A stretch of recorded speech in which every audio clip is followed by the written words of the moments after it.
It's time to get serious, guys, about cleaning cutting boards.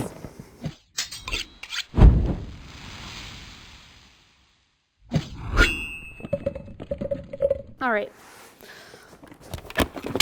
All jokes aside, guys, this is a question we get very frequently, and that is how to clean your booze block or your cutting board. After handling raw products, you may get a nasty feeling about what's lurking in the fibers. Immediately after each use, get some warm, soapy dishwater and your preferred scrubbing tool of choice. I love this salt block scrubber. It's durable and is useful for many other kitchen tasks, but one of those green scouring pads will work well too. Make sure to get into those fibers. Once scrubbed, rinse the board with warm water or wipe with a damp towel. Next, follow up with a dry towel or my preferred tool, a squeegee. Now, this method is great for everyday use, but you'll still want to recondition your board depending on how often you use it. It may be once a month or more. So without reconditioning your board, you run the risk of it cracking, drying out, bleaching, maybe even warping. So we're going to follow up with a 1-2 punch of the Booze Block Mystery Oil and board cream.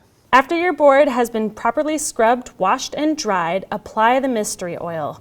This oil is perfect for getting into those hard-to-reach places. Allow it to fully saturate the wood fibers overnight, then wipe off any excess oil the following morning. Follow up with the board cream by applying it like a wax to the surface using a paper towel or your hand. This combination of natural unbleached beeswax and mineral oil locks in the moisture.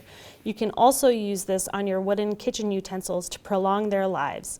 Allow it to set overnight and simply wipe away. And that's it. Keep watching us here at All Things Barbecue. We want to keep you educated, entertained, and satiated. We know it's a difficult time to be in, so we want to be here for you. If you want to check out more tips and techniques, click the subscribe button. And if you need any of the featured products shipped directly to your door, head on over to atbbq.com. Let's keep it clean, folks. All Things Barbecue, where barbecue legends are made.